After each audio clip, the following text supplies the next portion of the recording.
Celtic Badass of the Week showcases a different badass person of Celtic heritage each week. Those who exemplify the give no shit attitude and come out on top. They may come from our past or our present, but rest assured they come from all walks of life and legend. They are men, women, even old ladies and pirate queens. You don't have to be a muscled up Celt in a fur kilt swinging a mighty sword. You can just be a 4'11" Welsh woman and suffragette who knows jujitsu.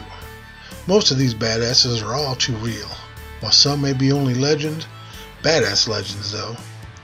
The only prerequisite for this title is Celtic blood and badassedness. This week's Celtic badass, Scotsman Robert Rogers. Now he was popularized and much acclaimed but hated, but he was a well-respected military leader during the French and Indian War, who institutionalized many frontier-style practices of warfare and whose forces are regarded by some as the model for our modern ranger badasses.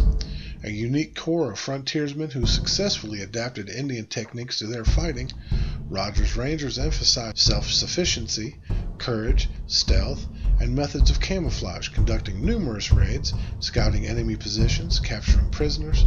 Rogers Rangers gained a reputation as the most colorful unit in the British American Army. Now, Rogers was born in Methuen, Massachusetts, but spent his formative years on the frontier in New Hampshire. Now, he served briefly as a scout in King George's War, but made his mark in the final North American conflict between France and Britain in 1756. Rogers formed a group that came to be known as Rogers Rangers, a 600-man contingent of green-clad, badass, tough-as-hell frontiersmen who had been personally recruited by the charismatic leader himself. Rogers was not the originator of many of these fighting techniques, but he popularized it, and he standardized the process, and developed ways to train his men so each of them would be equally deadly and equally a badass.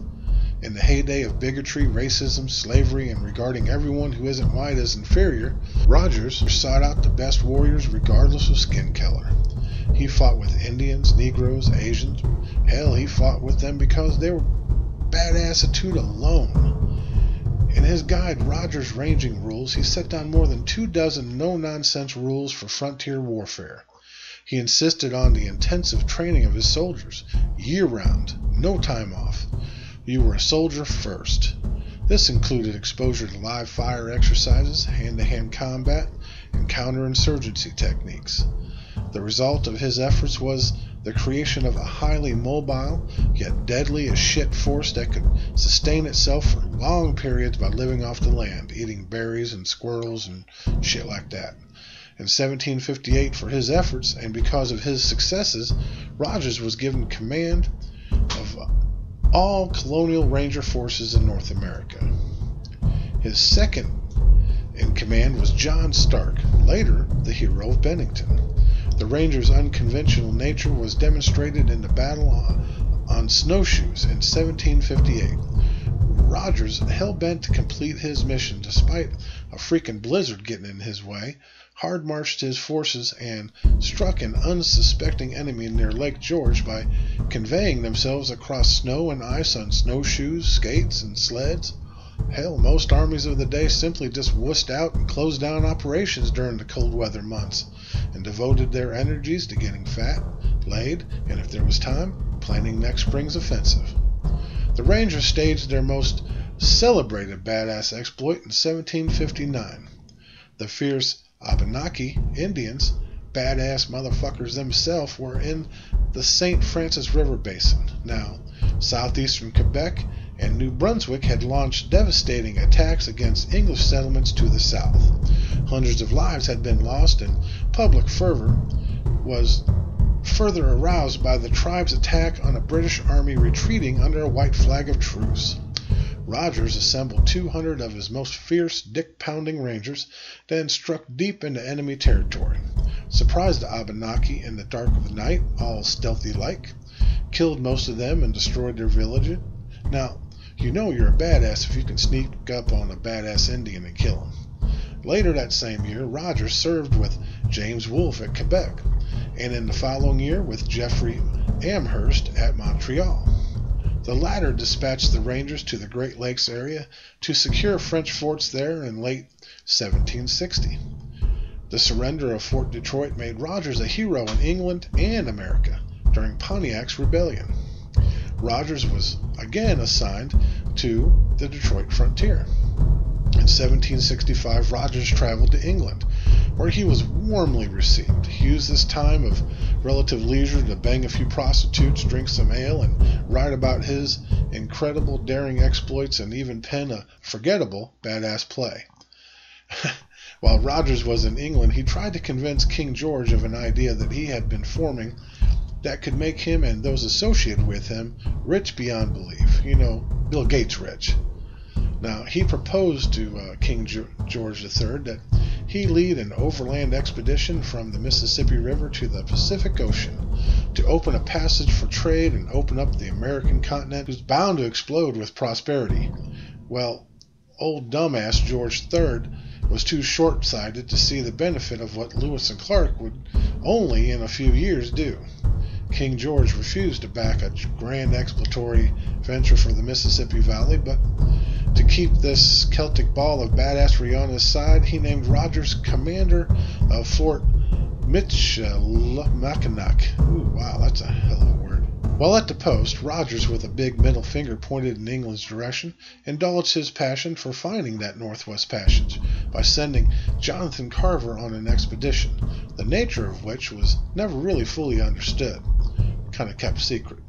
Some have even speculated that Rogers may have been actually interested in setting up an independent republic, which he was, but, suspicions grew, and he was later arrested and charged with treason. Since there was no evidence, though, of his crimes, he was acquitted. Following this, Rogers lived in Scotland and England until the eve of the War of Independence. Now, seeing the potential for some intense ass-kicking ahead, he returned to America. He offered his services to George Washington first. Washington, early in the war, still clung hard to the same military tactics as the British commanders. He looked on Rogers' type of warfare as unhonorable. Also, he had deep reservations about Rogers' loyalties and had him arrested. Rogers easily managed to escape confinement, and with Washington's refusal, he offered his services to the Crown.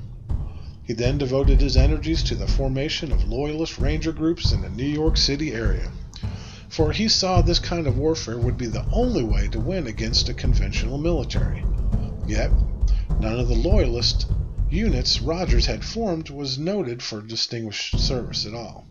The loyalist leadership in the American colonies still held steadfast to the tried and true methods that they always used. The dumbass military method where they line up on different sides of a field and shoot each other and kill each other until one side retreats.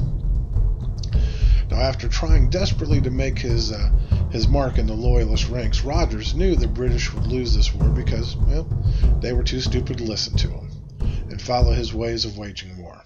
He departed for England in 1780, where he retired and lived out his life in relative obscurity, although the ranger units formed by Rogers continued their duties learned on the frontier and tactics drilled into them by Rogers.